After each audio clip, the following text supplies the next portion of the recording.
पता है, रिया का कम्युनिकेशन स्किल बहुत अच्छा है। मैं उनसे बहुत इंस्पायर होता हूँ और इसको समझने के लिए मैंने उसका पूरा ऑब्जर्वेशन स्टार्ट किया एक छोटे से इंटरव्यू के साथ।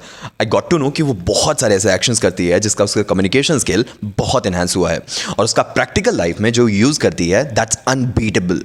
वो समझाने के लिए सबसे पहले उसने यूज़ किया कि listen friends, communication skill one of the core skills हैं और इसके जो सब कोर स्किल्स हैं वो फर्स्ट है listen actively, attentively, pay full attention with no interruptions. बहुत ध्यान से सुनना पड़ता है। आप रिपीट करते हो समराइज करके जो भी आपने सुना है ताकि कोई भी मिस इंटरप्रेशन ना हो। आप नोटिस करते हो इन इमोशंस को, ना कि सिर्फ वर्ड्स को। वो ये भी बताती है कि हमें क्लियरली सुनना चाहिए, जो भी बोला जा रहा है वो क्लियरली सुनना चाहिए और जो सुना है हमें एग्जैक्ट उसी में इंटरप्रेट करना चाहिए, ना कि उसे ऐड ऑन करके। हमें हमेशा सिंपल वर्ड्स का यूज़ करना चाहिए और शॉर्ट सेंटेंसेस, ना कि ओवरऑल स्टैंडर्ड वोकैबुलरीज जो कि यूजुअली हम करते हैं। हमें गुड टोन और सही वॉल्यूम का यूज़ करना चाहिए कोई भी पॉइंट अगर हमें एक्सप्लेन करना है तो। और अगर कुछ ऐसे फिल्टर वर्ड्स हैं जैसे एक्चुअली, ये सब अवॉइड करना चाहिए। इन सब के लिए उसका सबसे जो मोटिवेटिंग फैक्टर है वो है रीडिंग, क्योंकि वो रीड करती है with purpose. It's called skimming technique, जिसमें आप पढ़ते हो लेकिन सिर्फ आप वही पढ़ते हो जो आपके लिए इंपॉर्टेंट है, ना कि सारी चीज़ें। जिसमें आप हाईलाइट भी कर सकते हो कि डिटेल्स जो होते हैं। और हाँ, जो आप नई डिटेल्स पढ़ रहे हो उसे पुरानी नॉलेज से, एग्जिस्टिंग नॉलेज से कनेक्ट करना is way more crucial than you think. वो इन सारे एक्शंस को कॉम्बिनेटली यूटिलाइज करके अपने कम्युनिकेशन स्किल को बहुत ऊपर कर चुकी है। अब इसके बहुत सारे इम्प्लीमेंटेशंस भी हैं, ये उसके खासकर प्रोफेशनल यूजर्स में।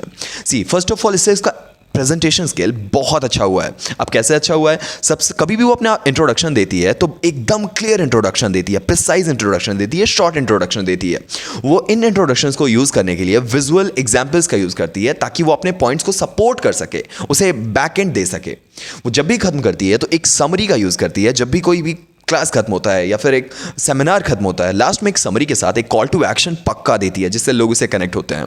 और जब भी वो ईमेल या रिपोर्ट राइटिंग करती है उसमें प्रोफेशनल टोन और किसी भी टाइप के स्लैंग को अवॉइड करती है और पूरे प्रोफेशनल टोन के साथ।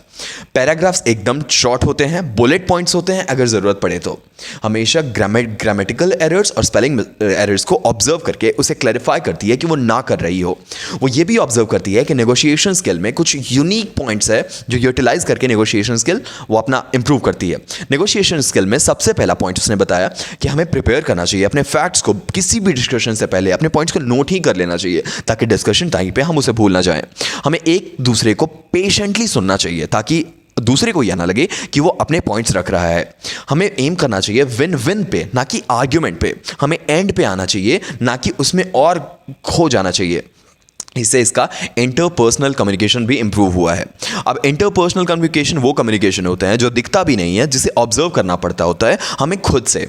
जिसमें फर्स्ट होता है नॉन वर्बल क्यूज। अब ये क्या होता है? स्माइल, ऑब्जर्वेशन, फेशियल एक्सप्रेशंस, ये सब ऑब्जर्व करने में शी इज एट टॉप।